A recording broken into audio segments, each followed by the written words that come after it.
Kevin has shown up and he brought all his tools. We found a solution to the attacking chickens, and the Jeep gets elevated with a suspension lift. Subscribe today and join us on our off-grid lifestyle. You're definitely gonna have to wash your hands before dinner.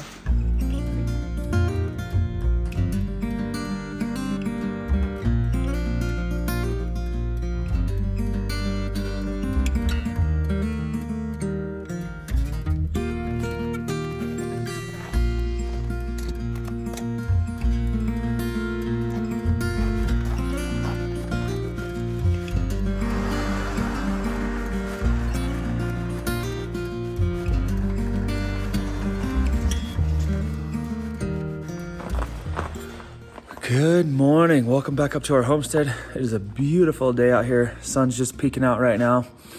It is a little chilly. It's gonna be a nice day. Today, well, if you caught our last video, we took the oil pan off the Jeep and we're gonna be replacing the oil pan seal as well as the rear main. And we're doing that today just to get this thing up and running. I'm excited to get this thing put back together and put the lift on and all that stuff and see how capable off-road it is. Anyway, yeah, our friend Kevin is coming up here. He should be up here in about an hour. So I'm just kind of getting started with everything, but he's gonna be up here. He's a mechanic. He's done this numerous times. So it'll be good to, it doesn't look like it's not a hard job. I've watched videos on it. It doesn't look hard at all. It's just, he's done it before, so it just makes things a little easier for me, and we appreciate his help for sure. I'm just gonna kind of get everything ready in here and start working as soon as he gets here. All right, so I got my seals out right here. We went with the Fel Pro brand. I've heard these are really nice just because they have these like guides, like you put them on the four corners, and then I think it goes here, here, here, and here. Those are like the biggest holes. All of them are the same except for the four corners. And then you put that on there and it holds it up there, and then you put this over top of it and it holds the seal up there. That way it's easy to install. The rear main is right here. We Fel Pro as well. This is the one that goes on the top of the rear because it's a two-piece, and this is the one that goes at the bottom. This one's the one that you have to, like, I don't know if you're familiar with it. We'll show you how to do it, but like you got to push it around the crank, push it around, and then to take it off, and then just slide the new one back in. You don't want to have dirty hands after this? Dirty hands is one thing. Greasy hands with no hand cleaner is not much fun. All right, Kevin has shown up and he brought all his tools, and we're gonna start ripping, everything's ripped apart, so we're gonna start putting everything back together. I'm gonna get under there and take off the upper part of the rear main seal. Got my little punch. We're gonna get to work and hopefully make quick work of this because Kevin has all this experience that he tells me about. I've only done this twice and it was dark both times. Oh yeah. And the sun was in your eyes and everything. Yeah, I had to walk 2 miles upstairs to both directions. All right, so there is the upper seal right there. I don't know if you can see it. There we go, so let's focus in. There's a piece of metal right there. You put the punch on there and you hit it out, and then it comes out on this side and it just like rolls over. So there's no real way to hold this thing, a camera in here, so I'm just gonna do this. All right, I just bumped my head. All right, we're getting back under here. The new seal is in. On the top, on the bottom, the new seal is on the new piece, and we're about to put this thing back in here, torque it to specs. There's the new seal right there. So we're gonna put it in there, torque these nuts down. Then the rear main is, yeah. All right, there's the rear main. I'll put back in, torque to 80 pounds. And now let's move on. All right, we're putting this, I don't even know what this thing is called.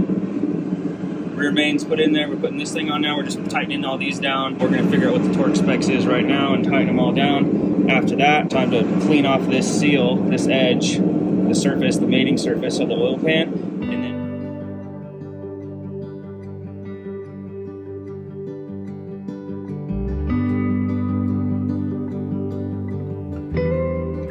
Good morning, guys. It is a beautiful day today.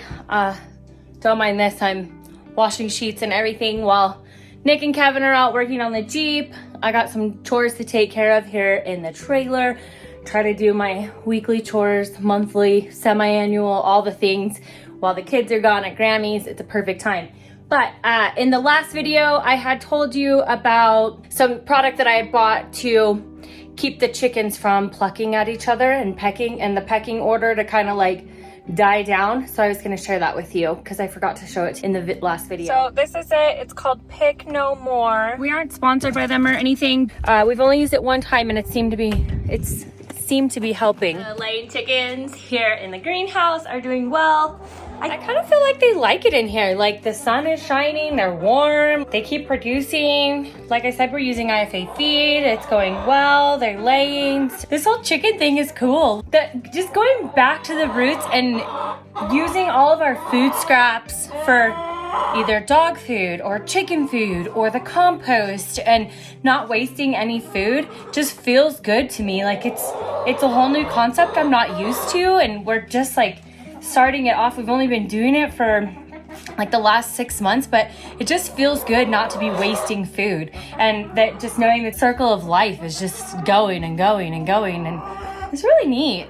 I mean, I'm very basic at all this. I don't know if you can have a compost during the winter. I kept mine going. I kept stirring it. I don't know if it's still viable and like usable, but let me know in the comment section about compost, more about composting. I don't know a ton about it. Let me know if during the snow and in the winter, if the compost is still good to use. So these are the boxes that the greenhouse came in. I was like, let's keep these.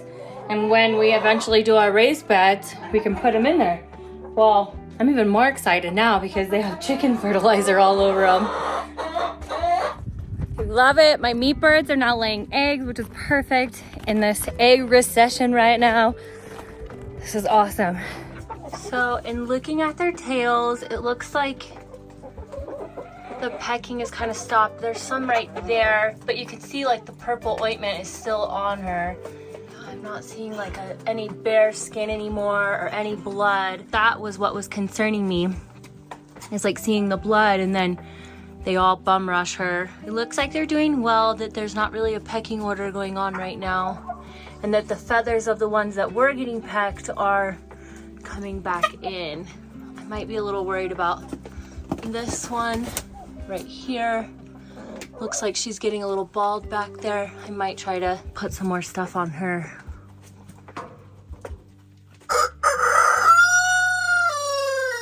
Hey, buddy.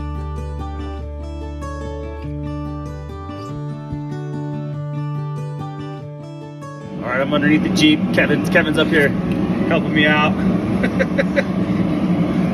So now, what is this piece called right here, Kevin? Stud girdle. The stud girdle is in, torque to specs. Now we're just wiping down the mating surface where the oil pan goes, and then we're gonna put the seal on there, and then we're gonna be done with this thing in the next like 20 minutes probably. I feel like this is going pretty fast. Yeah. All right, there's the seal. It's on there.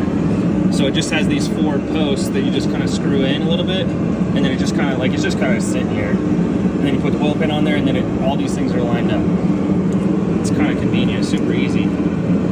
And then you're just gonna start putting these screws in until you get them all in, and then at the end you can take these out and then put those ones in. There's some up front too. Shouldn't be too difficult.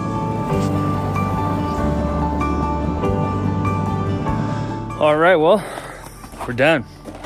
Rear man seal done. Oil pan seal done. Oil filter done. Just need to put oil in it, and that's it. Seals are. That's awesome. Anyway, now we're at a point where we can start the lift. Everything is mechanically done now. Probably what I'm gonna do today. I'm excited about it. I just went inside, ate some lunch. Like I was saying earlier, all the seals are done. So instead of starting the lift like right at this moment, I'm gonna fill the engine back up with oil. I have a new starter I need to put in, so I'm gonna put that in so that everything, after the starter and the oil's in, everything should be done. Then I can proceed with the lift. So I'm just gonna do that real quick. Shouldn't take me but 10 minutes to do that, 15 minutes. So I'm gonna knock that out. So I'm using 10W30s full synthetic.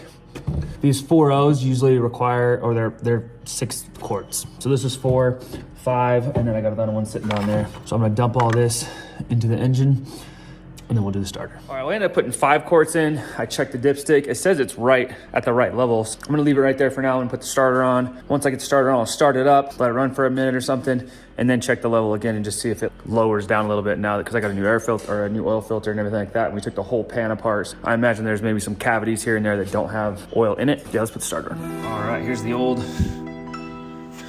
old one, the new one. Boom. Exactly the same. All right, let's hook this bad boy up.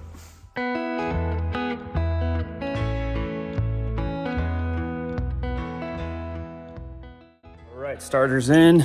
Let's start this bad boy up.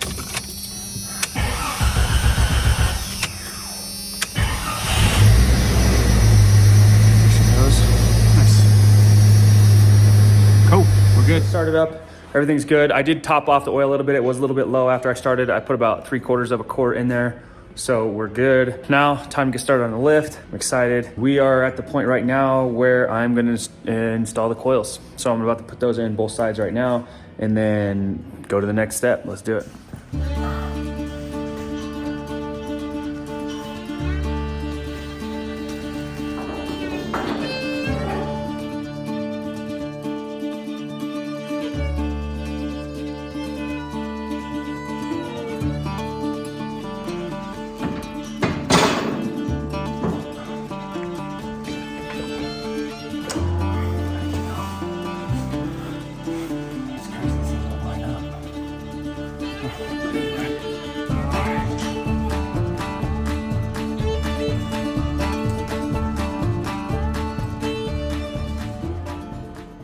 All right, so I got the coils in. The next step is to install the lower control arms. I already have the factory hardware over here. That's what we're gonna continue using. So I'm gonna install that right now on both sides.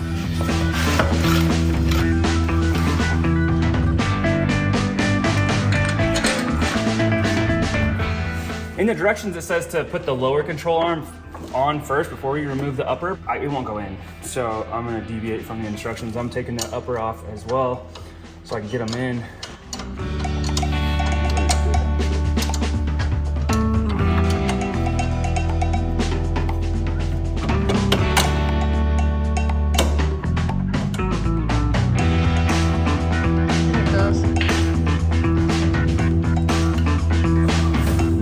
All the way out, but it's sticky now.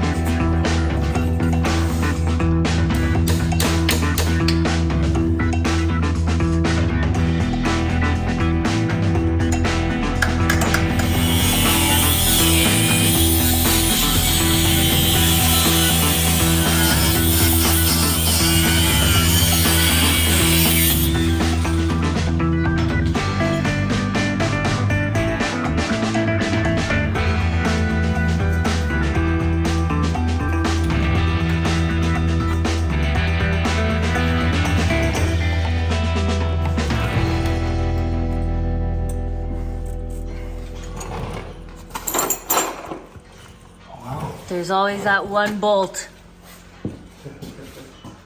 The strap that works wonders. Yeah, so when I put that one in, then the whole axle like shifted, so then the holes wouldn't line up. So then I got this strap to like pull it back that way, and then it wouldn't pull that back that way because I had this upper control arm in still. So I cut that one off too, and then I just pushed it right over and now they're in. So now I just gotta do the upper control arms. Yeah, I think so. I gotta look in the directions. I don't know.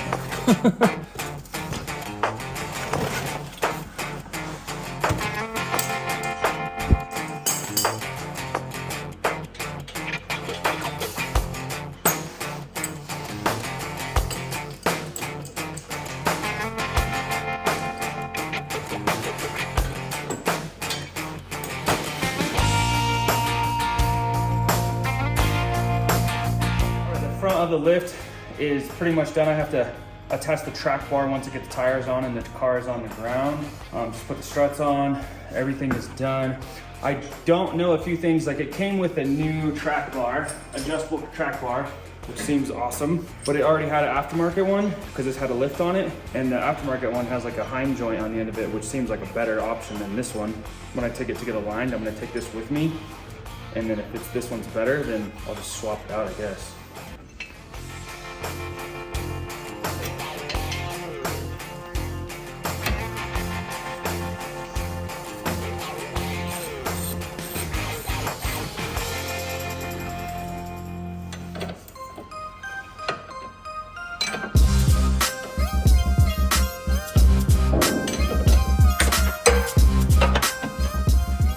You're definitely gonna have to wash your hands before dinner.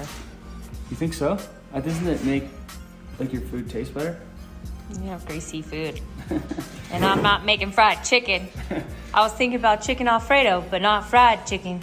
So I'm about to put the tires on. I just went through and like tightened everything up. And we have 1.5 inch wheel spacers. That allows you to have bigger tires. We are gonna be cutting, we're taking these things off and we're gonna be cutting this. So our 35s are gonna fit just fine as long as we cut enough, which we're gonna cut as much as we need. I'm gonna put these wheel spacers on and then we're putting the tires on.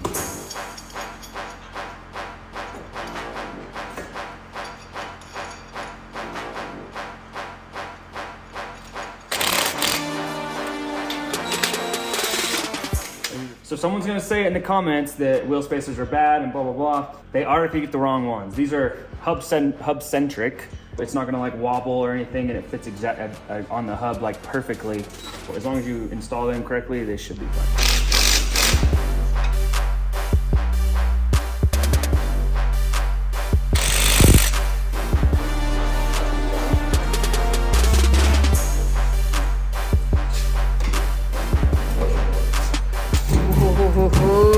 Roll it on up.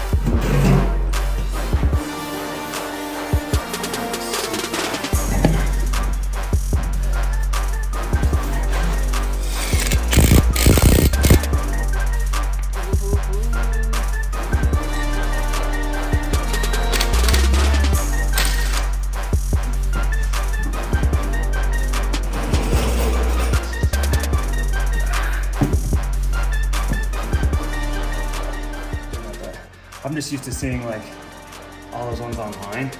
And their tires are huge, like 39s and 40s and 42s and. Well, we were in debate about some bigger ones, but No, we weren't. we weren't. We were in debate about some bigger ones. Only if we got these different being the axle. bigger ones.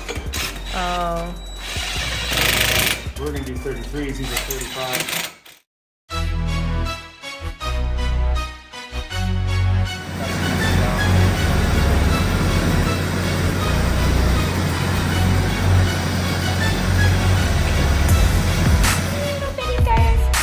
Big ol' monster.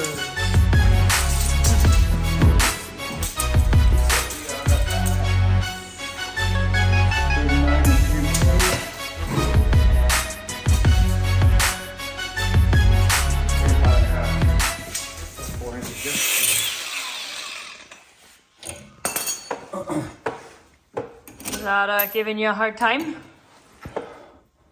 Yeah, I don't have to save them, so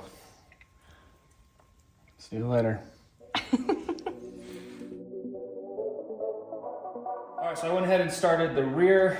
I got the U-bolts off passenger and driver side, and I need a number 21 millimeter wrench. I don't have one out of 22, or a ratchet, like a big 3/8 drive ratchet, which I don't have either. I'm at a standstill because I have to take off these leaf springs, and I can't do that right now. So I'm calling it quits for the day. Almost got it completely done, but the front is completely done, and then I realized I forgot a part, so I gotta jack that back up later and do that another day. But yeah, tomorrow I think we're gonna work on the cabin. But that is it for today, so see you guys in the morning.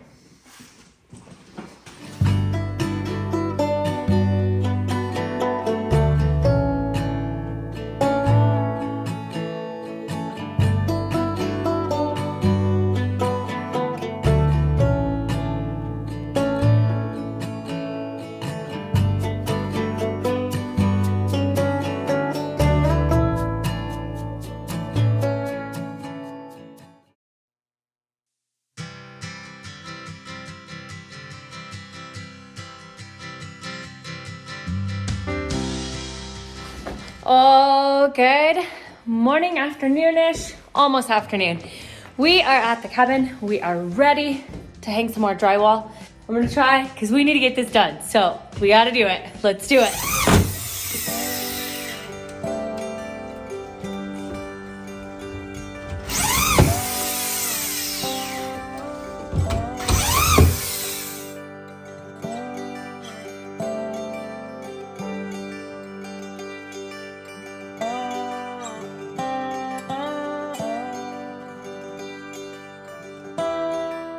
The cabin is coming along and the drywall is going in. Continue following along, like, comment, and subscribe to watch our 1940s cabin renovation.